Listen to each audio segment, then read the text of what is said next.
Data science की series में अभी हम लोग पढ़ रहे हैं पाइथन फॉर डेटा साइंस, जिसमें हम काफी सारी चीजें कर चुके हैं और आज की वीडियो में हम देखेंगे पाइथन में एक्सेप्शन हैंडलिंग क्या होता है।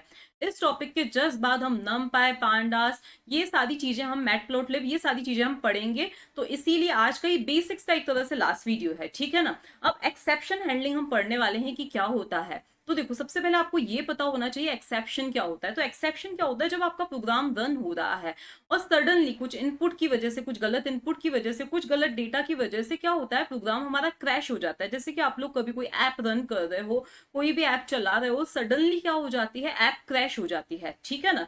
और हो सकता है ऐप क्रैश होने के बाद आपके पास कोई मैसेज आए या फिर ना भी, और ऐप क्या हो जाती है, क्रैश हो जाती है, ठीक है ना। तो अब उससे बचने के लिए देखो, ऐप हमारा जो प्रोग्राम है वो सडनली, इसको हम क्या बोलते हैं, अनकंडीशनली टर्मिनेट हो जाना, मतलब हम सडनली शॉक हो जाते हैं, ये क्या हुआ, ठीक है। तो अब देखो, इससे बचने के लिए क्या किया जाता है, एक्सेप्शन हैंडलिंग का यूज किया जाता है। एक्सेप्शन मतलब कोई सी रन टाइम एरर, ठीक है ना। अब इससे आप कंफ्यूज मत होना कि कंपाइल टाइम एरर मतलब जो सिंटैक्स एरर होती है उसको एक्सेप्शंस नहीं बोला जाता है, ठीक है ना। तो अब देखो, मान लिया कि ये आपका प्रोग्राम है जिसमें ये कुछ स्टेटमेंट्स हैं, ठीक है। अब इसमें कोई सिंटैक्स एरर नहीं है, ये प्रोग्राम सक्सेसफुली कंपाइल हो चुका है, आपने रन किया इस प्रोग्राम को, ठीक है। स्टेटमेंट 1 बिल्कुल सही था, स्टेटमेंट 2 बिल्कुल सही था, स्टेटमेंट 3 में कोई सी प्रॉब्लम आ गई, ठीक है ना। वो जीरो डिवीजन एरर हो सकती है, इंडेक्स एरर हो सकती है, कोई सी और एरर हो सकती है, ठीक है। कोई ना कोई इसमें क्या हो गई है, गड़बड़ हो गई है, इसको मैं अलग कलर से मार्क कर रही हूँ, ठीक है। तो इसमें कोई ना कोई प्रॉब्लम हो गई है, ओके। इसमें क्या हुई है, कोई प्रॉब्लम हो गई है। तो होगा क्या कि यहीं पे प्रोग्राम हमारा क्या हो जाएगा, टर्मिनेट हो जाएगा, रुक जाएगा, और आपको पता भी नहीं चलेगा, या मे भी कोई गंदी सी बेकार सी 5-6 लाइंस की एरर आ जाए, ठीक है। और आपको पता भी नहीं चलेगा कि ये प्रोग्राम क्यों क्रैश हुआ, ठीक है। और ये रिमेनिंग जो स्टेटमेंट्स हैं वो एग्जीक्यूट नहीं होने वाले हैं, ओके। ऐसा ही होता है अगर आप एक्सेप्शन हैंडल नहीं करते हो, ओके। लेकिन अगर आप यही एक्सेप्शन को हैंडल करते हो, यही अगर आपने एक्सेप्शन को हैंडल किया, आपको लगा कि ये मेरा सेंसिटिव स्टेटमेंट है, इसकी वजह से कोई प्रॉब्लम आ सकती है, तो आप क्या करो, इसको एक ट्राई ब्लॉक के अंदर लिखो। क्या करो, इसको ट्राई ब्लॉक के अंदर लिखो, मतलब आपका जो सेंसिटिव कोड है उसको आप ट्राई ब्लॉक के अंदर लिखो। इसके अलावा जो इस स्टेटमेंट पर डिपेंड कर रहा है स्टेटमेंट, उसको भी आप ट्राई ब्लॉक के अंदर लिखो, ठीक है ना। मान लिया ये कुछ सी की वैल्यू कैलकुलेट करेगा और यहाँ पे आप सी की वैल्यू को प्रिंट करवा रहे हो, तो ये जो स्टेटमेंट है वो क्या कर रहा है, डिपेंड कर रहा है इस पे। तो इतने कोड को आप क्या करो, ट्राई ब्लॉक के अंदर लिखो। ट्राई ब्लॉक के अंदर हम क्या करते हैं, जो एरर प्रोन कोड से उनको लिखते हैं, ठीक है। तो उस केस में क्या होगा कि जो रन टाइम एरर होगी उसको ये क्या करेगा, थ्रो करेगा, मतलब भेजेगा, ठीक है। तो उसको कैच करने के लिए हमारा क्या होना चाहिए, एक और ब्लॉक होना चाहिए जिसका नाम क्या है, एक्सेप्ट। क्या होना चाहिए, तो इसके जस्ट बाद पहले आपका क्या आ जाएगा, एक्सेप्ट ब्लॉक आ जाएगा। क्या आ जाएगा आपका, एक्सेप्ट ब्लॉक आ जाएगा। उसके अंदर जो भी अच्छी सी यूजर फ्रेंडली एरर आप प्रिंट करना चाहते हो वो आप क्या कर सकते हो, यहाँ पे प्रिंट करवा सकते हो। तो उस केस में होगा क्या, सपोज यहाँ पे कोई गड़बड़ हुई थी, तो यहां पर क्या होगा, इसने रन टाइम एरर को थ्रो किया, ये एक्सेप्ट ब्लॉक इमीडिएटली क्या होगा, ये एक्सेप्ट ब्लॉक एग्जीक्यूट होगा, अच्छी सी मैसेज, अच्छा सा मैसेज क्या करवा देगा, प्रिंट करवा देगा। और उसके बाद ये जो रेस्ट ऑफ द कोड था, जो बचा हुआ कोड था, वो भी क्या होगा, एग्जीक्यूट होगा। तो हमारा जो प्रोग्राम अनकंडीशनली टर्मिनेट हो रहा था वो नहीं होगा, मैं आपको रन करके बता दूंगी, ठीक है ना। तो अब हम देखते हैं ट्राई एक्सेप्ट हम कैसे यूज कर सकते हैं। तो सपोज हमने क्या किया है, ए और बी दो नंबर्स हमने यूजर से पूछे हैं, यहाँ पे इंट, यहाँ पे इनपुट, और जो मैसेज आपको देना हो तो दे दो। तो यहाँ पे कुछ मैंने लिख दिया है एंटर, ओके। इसी तरह से मैंने इसी चीज को कॉपी किया है यहाँ पे, और मैंने दूसरा नंबर यूजर से पूछा है, ठीक है। यहाँ पर मैंने परफॉर्म किया है डिवीजन, ओके। और यहाँ पर मैंने प्रिंट करवा दिया है इसका रिजल्ट, ओके। और इसके बाद यहाँ पर क्या है, हमारा रेस्ट ऑफ द कोड है, तो यहाँ पे मैंने रेस्ट ऑफ द कोड लिख दिया है, ठीक है। ये क्या है, हमारा रेस्ट ऑफ द कोड। अगर आपने एक्सेप्शन हैंडलिंग नहीं किया है तो क्या होगा, सपोज आपने ए की वैल्यू दी 12, बी की वैल्यू दी 0, उस केस में क्या होगा, 12/0 रन टाइम एरर हो जाएगी, आ जाएगी, और आपका प्रोग्राम इसी पॉइंट पे क्या हो जाएगा, टर्मिनेट हो जाएगा, और अजीब सी एरर आपके सामने आएगी, ठीक है ना। यही अगर आपने इस स्टेटमेंट को लिखा होता ट्राई ब्लॉक के अंदर, देखो इंडेंटेशन का हमें ध्यान रखना है, इसको ये क्योंकि हमारा सेंसिटिव कोड है तो इसको हम ट्राई ब्लॉक के अंदर लिख लें, ठीक है, अब क्योंकि ये इसी पे डिपेंड कर रहा है तो इसी को भी हम ट्राई के अंदर लिख लें। ठीक है, और इसके जस्ट बाद देखो, इसको अभी मैं इरेज कर देती हूँ, क्या दे दे, एक्सेप्ट दे दे। अभी एक्सेप्ट के आगे भी हम अलग अलग क्लासेस का यूज कर सकते हैं, अभी के लिए आप इतना समझ लो, अभी मैं प्रोग्राम बना के बताऊंगी। और यहाँ पे मैंने प्रिंट में लिख दिया अच्छी सी एरर, ठीक है ना, अच्छा सा मैसेज। ओके, तो यहाँ पे मैंने दे दिया अच्छा सा मैसेज। ओके, जो गंदा सा मैसेज आ रहा था जिसे आप समझ भी नहीं पा रहे थे, उसके प्लेस पे अच्छा सा मैसेज आएगा। और यहाँ पे क्या प्रिंट हो जाएगा, आपका जो रेस्ट ऑफ द कोड है वो एग्जीक्यूट हो जाएगा। आप यहाँ पे कितने भी स्टेटमेंट्स हो सकते हैं, ठीक है। तो उस केस में क्या होगा, आपने सपोज इनपुट ए ही दिए हैं, यहाँ पर क्या हुआ है, A/B 12/0 क्या आई है, एक रन टाइम एरर आई है जिसका नाम है जीरो डिविजन एरर। अब यहाँ पर चेक किया, क्योंकि ये ट्राई ब्लॉक के अंदर है तो चेक किया जाएगा कि क्या इसको हैंडल करने के लिए कोई है क्या। तो यहाँ पर एक्सेप्ट ब्लॉक है, तो हमारा कंट्रोल यहाँ आएगा और अच्छा सा मैसेज प्रिंट हो जाएगा। उसके बाद में ये रेस्ट ऑफ द कोड क्या होगा, एग्जीक्यूट होगा। ठीक है ना। अब मैं आपको प्रोग्राम बनाकर बताऊंगी कि हम यहाँ पर अलग अलग मैसेजेस किस तरह से ले सकते हैं, अलग अलग मतलब मल्टीपल कैच स्टेटमेंट से मल्टीपल एक्सेप्ट किस तरह से दे सकते हैं। ठीक है, तो ये तो है हमारा एक्सेप्शन हैंडलिंग का बेसिक्स। ठीक है ना। इसके बाद क्या आता है, हमारा ट्राई विथ एल्स आता है। ट्राई विथ एल्स जो मतलब हमारे ट्राई ब्लॉक के साथ में हम एक्सेप्ट बहुत सारे दे सकते हैं, 3 4 5 जितने भी एक्सेप्ट चाहे हम दे सकते हैं। ठीक है, मान लिया कि हम कोई सा एक कोड है जो हम रन करवाना चाहते हैं जब एक्सेप्शन नहीं हुआ हो। देखो ध्यान देना, जब कोई एक्सेप्शन नहीं जनरेट हुआ हो और हम चाहते हैं कि कोई पर्टिकुलर कोड एग्जीक्यूट होना चाहिए, तो उस केस में हम एल्स ब्लॉक का यूज करते हैं। तो सपोज यहाँ पे ये हमारे ट्राई ब्लॉक के अंदर हमने यहाँ पे वही C is equals to A/B किया है। यहाँ पे हमने क्या करवाया है, C को प्रिंट करवाया है। यहाँ पर जितने भी हमें एक्सेप्ट देने हैं अलग अलग, वो हमने यहाँ पे दे दिए हैं। ठीक है, अब यहाँ पे हमारा क्या है, रेस्ट ऑफ द कोड है। यहाँ पे क्या है, हमारा रेस्ट ऑफ द कोड हमने यहाँ पे एग्जीक्यूट किया है।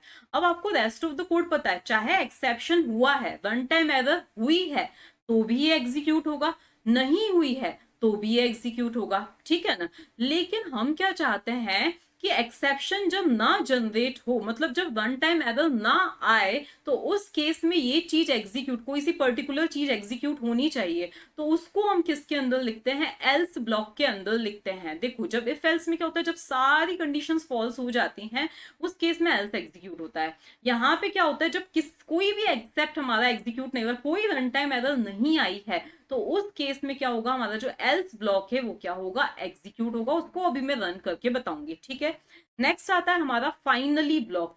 जब हम देखो फाइनली ब्लॉक कब एग्जीक्यूट होता है, चाहे एक्सेप्शन जनरेट हुआ है चाहे नहीं हुआ है।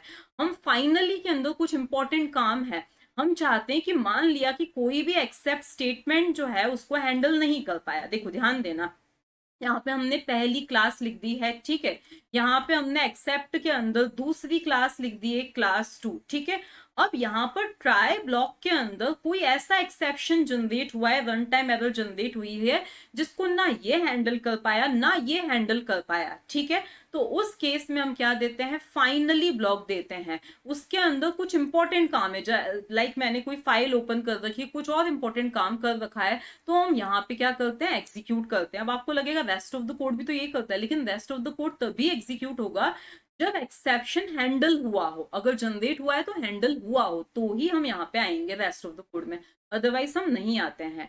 फाइनली पे हम तब आते हैं जब चाहे एक्सेप्शन हैंडल हो पाया हो या नहीं हो पाया हो।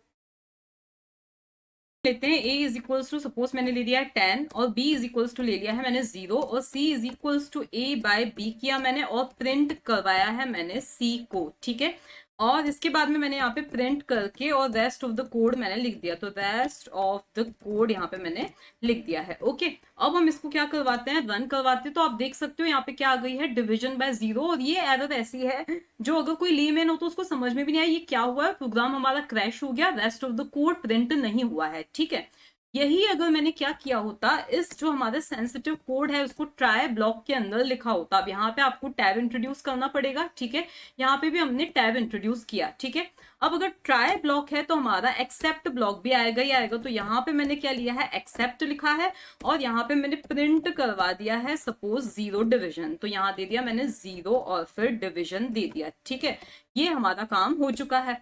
अब हम इसको क्या करवाते हैं, रन करवाते हैं। तो अब आप देख सकते हो जीरो डिवीजन, मतलब जहां प्रॉब्लम आई थी वहीं पे हमारा प्रोग्राम, मतलब यहां से हमारा कंट्रोल गया, इसने रन टाइम एरर थ्रो की। ये स्टेटमेंट ओनली स्किप हुआ है क्योंकि इसी पे डिपेंड कर रहा है, ठीक है। और फिर हम एक्सेप्ट में आए, जीरो डिवीजन प्रिंट हुआ और रेस्ट ऑफ द कोड भी क्या हुआ है, एग्जीक्यूट हुआ है, ठीक है ना। इसी तरह से ऐसा भी तो हो सकता है कि हमारे प्रोग्राम में जो है एक से ज्यादा एरर्स हो। सपोज हमने कोई सा पर्टिकुलर अरे लिया है, a इज इक्वल्स टू, मैंने यहाँ पे दे दिया है 1 2 3 दे दिया है, ओके। तो ये क्या है, हमारा अरे, हम लिस्ट बोल सकते हैं, ठीक है, ये हमारी लिस्ट है। और मैंने प्रिंट करवाने की कोशिश की है किसको, a की 9th लोकेशन के एलिमेंट को, ठीक है। तो इसकी वजह से भी एरर आएगी, ओके। अब हम यहाँ पे जीरो की बजाय क्या कर देते हैं, कोई अच्छा सा नंबर दे देते हैं। अब हमने इसको रन किया तो भी जीरो डिवीजन एरर ही प्रिंट हो रहा है, ठीक है, जबकि हमारी जो एरर है वो कुछ और है। तो ऐसा इसलिए हो रहा है क्योंकि मैंने कॉमन एक्सेप्ट दे दिया है, कॉमन मैसेज दे दिया है। तो अगर हम चाहें तो हम क्या कर सकते हैं, हमें जिन जिन में डाउट हो रहा है कि भाई इसकी वजह से ये एरर आ सकती है, इसकी वजह से ये एरर आ सकती है, तो हम अलग अलग एक्सेप्ट स्टेटमेंट्स भी दे सकते हैं। तो उसके लिए जो मैंने प्रोग्राम बना रखा है उसी को मैं यहाँ पे पेस्ट करती हूँ और आपको रन करके बताती हूँ, ठीक है। हमारा उसके लिए प्रोग्राम, यहाँ पे आप देख सकते हो हमने दो नंबर्स यूजर से पूछे हैं। एक ये वाला हमारा कोड है जिसकी वजह से रन टाइम एरर आ रही है, दूसरी ये वाली हमारी लाइन है जिसकी वजह से रन टाइम एरर आ रही है, और दोनों के लिए मैंने अलग अलग से एक्सेप्ट ब्लॉक लिखा है, ठीक है ना। अगर जीरो डिवीजन एरर आती है तो ये वाला ब्लॉक एग्जीक्यूट होगा, अगर जीरो डिवीजन एरर आती है तो ये वाला ब्लॉक एग्जीक्यूट होगा, और अगर इंडेक्स एरर आती है तो ये वाला ब्लॉक क्या होगा, एग्जीक्यूट होगा, ठीक है ना। तो अब हम इसको भी क्या करके देखते हैं, रन करके देखते हैं। तो आप देख सकते हो हमने 12 दिया, 4 दिया, तो जीरो डिवीजन एरर तो नहीं आई है, ठीक है। तो हमारी क्या आई है, क्योंकि यहाँ पे इंडेक्स एरर आई है, तो इसीलिए ये वाला ब्लॉक क्या हुआ है, एग्जीक्यूट हुआ है, ठीक है। सपोज यहाँ पे मैं नंबर को सही करके क्या दे देती हूँ, 1 दे देती हूँ, ठीक है। फिर से हम इसको रन करते हैं। यहाँ पे मैंने 11 दिया, फिर यहाँ पे 3 दिया। तो आप यहाँ पर देख सकते हो, तो अब यहाँ पे कोई सी और एरर इसलिए आई है क्योंकि यहाँ पर a है और यहाँ पर मैं a को डिवाइड कर रही हूँ, तो यहाँ पे मुझे नाम जो है वो क्या करना पड़ेगा, कुछ चेंज करके l देना पड़ेगा, ठीक है। अब अगर ऐसे केस को आप हैंडल करना चाहते हो जब आपको पता ही नहीं था कौन सी एरर, तो लास्ट में आप एक और एक्सेप्ट ब्लॉक ले सकते हो जिसमें आप और कोई सी एरर जो भी प्रिंट करवा दो। तो इनके लिए आप कॉमन एक मैसेज दे सकते हो, जब ये दोनों ही हैंडल ना हो पाए तो क्या होना चाहिए, ठीक है। तो ये क्या हुआ, अब हम इसको रन करके देखते हैं। तो सपोज यहाँ पे मैंने 12 दिया और यहाँ पे मैंने 5 दे दिया, तो अब आप देख रहे हो कि कोई भी एरर नहीं आई है, इसीलिए rest of the code execute हुआ। हम चाहते हैं कि जब कोई सी भी एरर ना आए तो एक एल्स ब्लॉक एग्जीक्यूट होना चाहिए। तो यहाँ पर हम क्या कर रहे हैं, एल्स लिख रहे हैं और यहाँ पर प्रिंट, और यहाँ पे जो भी हमें प्रिंट करवाना है वो हम प्रिंट करवा सकते हैं। यहाँ पे सपोज मैंने दे दिया नो एरर, ओके। तो अब हम इसको फिर से रन करते हैं। तो यहाँ पे वही 34 दे दिया, यहाँ पे 6 दे दिया। अब आप देख सकते हो यहाँ पे दोनों के रिजल्ट भी प्रिंट हुए और नो एरर भी आया। तो एल्स कब एग्जीक्यूट होता है, जब कोई सी भी एरर नहीं आती है, ठीक है। इसी तरह से अगर हमने यहाँ पे फाइनली दे दिया तो finally in either case execute होगा ही होगा। तो चाहे वो एक्सेप्शन हैंडल हो पाया हो या नहीं हो पाया हो। तो यहाँ पे सपोज मैंने दे दिया इंपॉर्टेंट वर्क्स, यहाँ पे मैंने मैसेज में दे दिया है, ठीक है। अब यहाँ पे वो जो मैंने